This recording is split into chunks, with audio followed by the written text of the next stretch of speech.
Hello दोस्तों। आज हम लोग मृदा आर्द्रता और मृदा संरक्षण के बारे में देखेंगे। इसके साथ में जो गवर्नमेंट के द्वारा योजनाएं चलाई जा रही हैं उसके बारे में थोड़ा ब्रीफ डिस्कशन करेंगे। अब हम लोग शुरू करते हैं। जो पौधों की वृद्धि के लिए आवश्यक पीएच मान है वह 6 से 7.5 होनी चाहिए। जो 7 होता है वो न्यूट्रल होता है, जो 7 से कम होता है वह एसिडिक, और 7 से ज़्यादा होने पर 7 से 14 तक यह बेसिक अर्थात क्षारीय मृदा होती है। तो ना ज़्यादा मृदा अम्लीय होनी चाहिए, ना ज़्यादा क्षारीय होनी चाहिए। अब क्लासिफिकेशन ऑफ जो इंडियन सॉइल है इसको देखेंगे। आईसीएआर द्वारा सन 1986 ईस्वी में 8 प्रमुख और 27 गौण प्रकार की मृदाओं का वर्गीकरण किया गया था। जो आईसीआर था इसकी स्थापना 1929 ईस्वी में हुई थी। इसके बाद में क्या देखेंगे हम लोग, जो 8 प्रमुख मृदाएं हैं इसमें कौन कौन सी मृदाएं हैं। इसमें है alluvial soil, red soil, black soil, laterite soil, इस तरह की जो है 8 मृदाएं हैं। तो जो सबसे ज़्यादा जो है भारत में विस्तार है वो 83% जो है एलुवियल सॉइल का, 18% है रेड सॉइल का, 15% है ब्लैक सॉइल का। उसके बाद आती है लेटराइट सॉइल, यह जो है 3% है। तो एलुवियल सॉइल के बारे में खासियत क्या है, इसे कॉप या कछारी मिट्टी भी कहते हैं। यह 4 प्रकार की होती है: खादर, बांगर, तराई और भाबर। जो खादर मृदा है यह जो है नवीन जलोढ़ है, बांगर पुरानी जलोढ़ जलोढ़ है, और हिमालय के जो गिरिपाद है वहाँ पर से जो प्रारंभ होती है वह भाबर है। भाबर के बाद में फिर तराई मृदा प्रारंभ होती है। तो खादर मृदा में पोटाश और चूना अधिक होता है। बांगर मृदा में फास्फोरस और चूना अधिक होता है। इसके बाद में क्या देखेंगे, जो टोटल जो एलुवियल सॉइल है उसमें कंपोजिट जो मात्रा होती है वो चूना और पोटाश, इसकी मात्रा अधिक होती है। फास्फोरस की कमी होती है, साथ में नाइट्रोजन और ह्यूमस वगैरह की भी कमी होती है, क्योंकि जो नाइट्रोजन और ह्यूमस होता है यह जो है पानी के साथ बह जाता है। उसके बाद में आती है रेड सॉयल। रेड सॉयल जो है यह जो है रवेदार चट्टानों से निर्मित है। इसका जो क्षेत्र है वो तमिलनाडु, आंध्र प्रदेश और ये जो भारत का ईस्ट वाला जो इलाका है यहाँ पर है, उड़ीसा, इस तरह का। यह जो है छिद्रमय और भंगुर होती है, और यह एसिडिक नेचर की होती है। इसमें जो है चूना, आयरन और एल्यूमिनियम की अधिकता होती है। जो इसमें आयरन रहता है यह फेरिक फॉर्म में रहता है। यह फेरिक ऑक्साइड जो होता है यह जो है जल के साथ क्रिया करके लाल रंग देती है, और इसी फेरिक ऑक्साइड के कारण ही इसका जो है जो नेचर होता है वो एसिडिक हो जाता है। इसमें जो है नाइट्रोजन और फास्फोरस की कमी होती है। जो भारत की मिट्टियां हैं उसमें एनपीके अर्थात नाइट्रोजन, फास्फोरस और पोटेशियम की अधिकतर कमी ही होती है। अगला देखेंगे ब्लैक सॉयल। ब्लैक सॉयल जो है वो ज्वालामुखी उद्गार से जो है बनती है। इसे कपासीय, रेगुर या चारनोजम टाइप की मृदा कहते हैं। जो वर्ड में है उसे वर्ड में ब्लैक सॉयल को चारनोजम ही बोलते हैं, अमेरिका इसको चारनोजम ही बोलता है। नमी धारण करने की क्षमता इसकी सबसे ज़्यादा होती है। यह स्वतः जुताई की मृदा होती है, अर्थात इसमें जो है सूखने पर इसमें दरारें पड़ जाती हैं तो ये अपने आप जुती हुई मालूम पड़ती है। इसमें जो है चूना, पोटास, आयरन और मैग्नीशियम की अधिकता होती है, और इसमें नाइट्रोजन, फास्फोरस और ह्यूमस की कमी होती है इसमें। और अगला देखेंगे लेटराइट सॉयल। लेटराइट सॉयल क्या होती है, यह गीली होने पर मुलायम हो जाती है और सूखने पर कठोर हो जाती है। इसी कारण इसका प्रयोग जो है ईंट निर्माण में किया जाता है। जो लेटराइट मृदा है वो निछालित टाइप की रहती है। निछालन का कहने का मतलब है कि बहुत ज़्यादा वर्षा होने से जो मिट्टी जो है बनती है। यहाँ पर उच्च वर्षा होती है, उच्च तापमान रहता है। जब बहुत ज़्यादा वर्षा होती है तो इसमें जो चूना होता है और जो नाइट्रोजन और ह्यूमस रहता है वो पानी के साथ बह जाता है, और इसीलिए इसमें जो है नाइट्रोजन, पोटेशियम और इसके नाइट्रोजन, पोटेशियम और चूना की कमी होती है। माफ करें, नाइट्रोजन, फास्फोरस और चूना की कमी होती है, और साथ में इसमें पोटेशियम, आयरन और एल्यूमिनियम की अधिकता होती है। इसके बाद में आती है मरुस्थलीय मृदा। मरुस्थलीय मृदा में क्या रहता है, यह इसमें घुलनशील लवण रहते हैं, और साथ में इसमें फास्फोरस की अधिकता रहती है। केवल यही एक मृदा है जिसमें फास्फोरस या फिर पोटाश की अधिकता रहती है।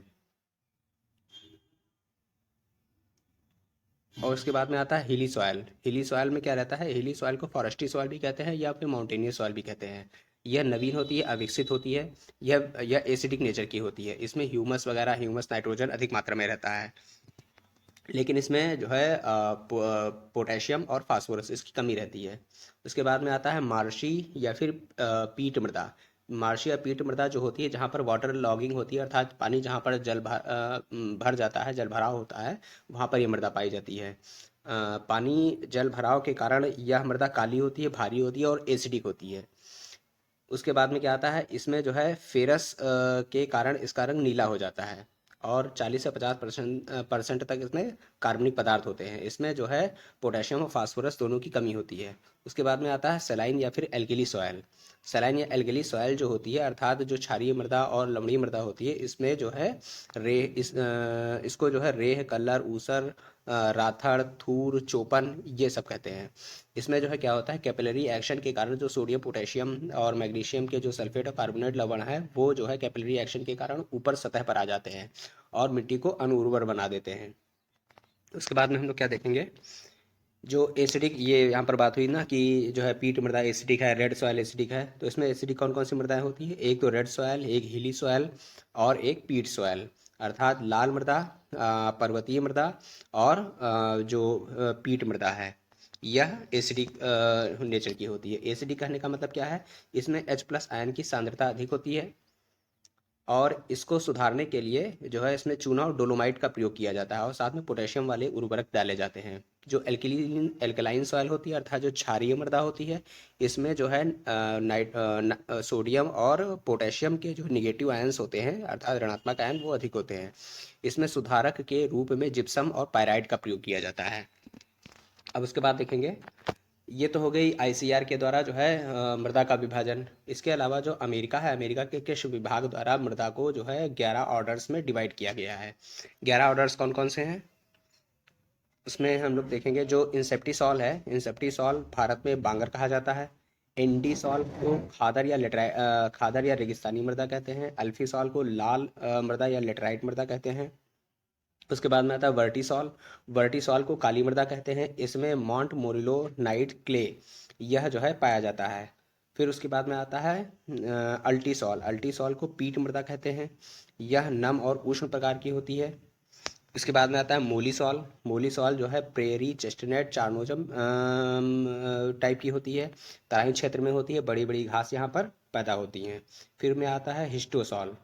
हिस्टोसॉल जो है यह कार्बनिक मृदा है और यह जो है पीट और दलदली क्षेत्रों में पाई जाती है।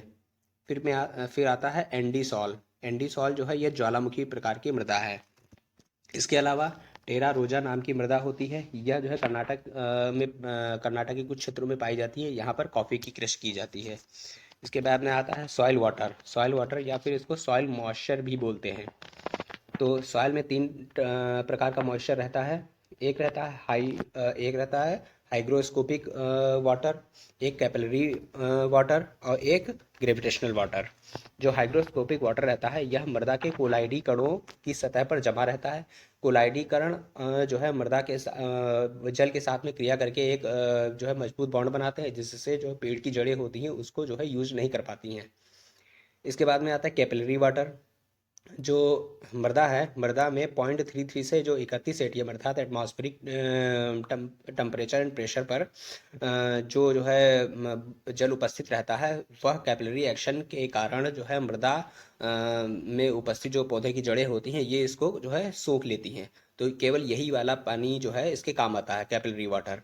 और इसके अलावा रहता है ग्रेविटेशनल वाटर। ग्रेविटेशनल वाटर जो रहता है, इसमें जो है यह 0.33 से कम वायुमंडलीय दाब पर होता है। इसके कारण कम वायुमंडलीय दाब होने के कारण जो ग्रेविटी होती है इसको अंदर खींच लेती है। तो ये वाला पानी पौधों के लिए अनुपयुक्त हो जाता है, लेकिन इसको पंप या फिर ट्यूबवेल वगैरह से जो है इसको बोर करके जो है सतह पर लाया जाता है।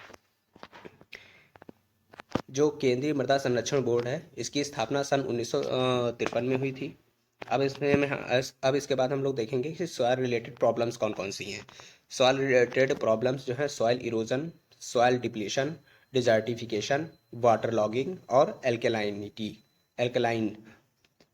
सॉइल इरोजन मृदा क्षरण, मृदा अपक्षय और मरुस्थलीकरण, वाटर लॉगिंग अर्थात जल भराव और क्षारीयता, ये सारी मृदा की समस्याएं हैं। जो सॉइल इरोजन और सॉइल डिप्लेशन में क्या अंतर है, जब मिट्टी का कटान होता है, मिट्टी एक स्थान से बहकर दूसरे स्थान पर चली जाती है, तब इसको इरोजन बोलते हैं।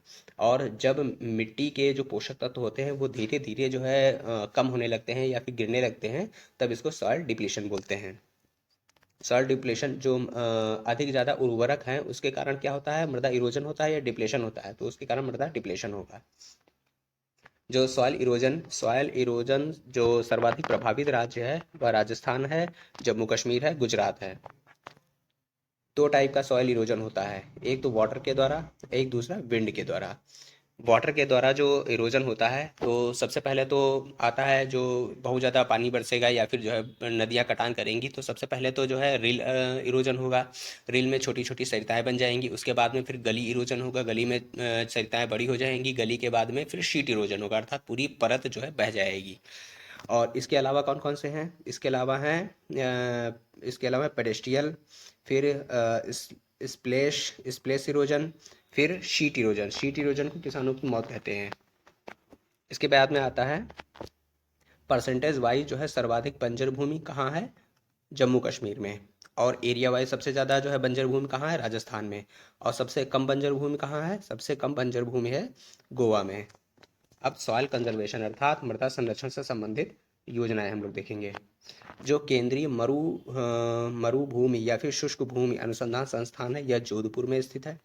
सूखा क्षेत्र कार्यक्रम सन 1973 में जो है लागू हुआ था। मरुस्थल विकास कार्यक्रम 1977-78 में जो है लागू किया गया था। राष्ट्रीय बंजर भूमि विकास मंडल 1985 में लागू हुआ था। एकीकृत बंजर भूमि विकास कार्यक्रम सन 1989 में लागू हुआ था। उत्तर प्रदेश भूमि एवं जल संरक्षण अधिनियम 1963 में लागू हुआ था। मृदा स्वास्थ्य कार्ड 2015 में लागू हुआ था राजस्थान से। इसका नारा था स्वस्थ धरा खेत हरा। कौन सी मिट्टी अधिकतम पानी संजोए रखती है, क्ले, अर्थात जो नदियों के आसपास की जो मिट्टी रहती है वो वह मिट्टी जो है क्ले कहलाती है। इसके जो कणों का आकार रहता है वह जो है 0.002 से 2 mm से कम होता है, ये क्ले मिट्टी होती है। और जल धारण करने की क्षमता अधिकतम क्या किसकी होती है, ब्लैक सॉइल की। पानी संजोए रखती है, इसका मतलब ये है कि ऐसी कौन सी मिट्टी है जिसमें पानी जो है ऑलरेडी ज़्यादा होता है, अर्थात सेचुरेटेड होती है, वो और पानी अवशोषित नहीं कर सकती, वो है क्ले। और जल धारण करने की क्षमता अर्थात अधिक से अधिक जो है पानी को सस्टेन कर सकती है, वह है ब्लैक सॉयल। अब उत्तर प्रदेश में हम मिट्टियों के बारे में देखेंगे। उत्तर प्रदेश में जो झांसी, सोनभद्र और मिर्ज़ापुर का जो इलाका है, यहाँ पर जो काली और लाल मृदा पाई जाती है। लाल मृदा दो टाइप की है यहाँ पर, एक है परवा, एक है राकड़। जो रेतीली दोमट है इसको पड़वा कहते हैं और जो क्षारी है इसको राकड़ कहते हैं। जो दोमट और बलुई मिट्टी है इसको स्थानीय भाषा में सिकटा, करियाल या धनका कहते हैं। हल्की दोमट और बलुई मिट्टी है इसको भूड़ कहते हैं। यह गंगा, यमुना और उसकी जो सहायक नदियां हैं इसके जो है आसपास क्षेत्रों में होती हैं।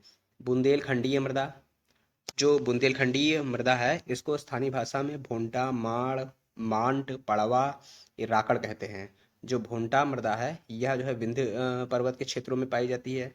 माड़ मृदा यह जो है काली मृदा है और यह झांसी, जालौन के क्षेत्र में पाई जाती है। उसके बाद में आती है मांट मृदा, यह पूर्वी क्षेत्र में पाई जाती है। इसके बाद में आती है पड़वा मृदा, यह हमीरपुर, जालौन के क्षेत्र में पाई जाती है।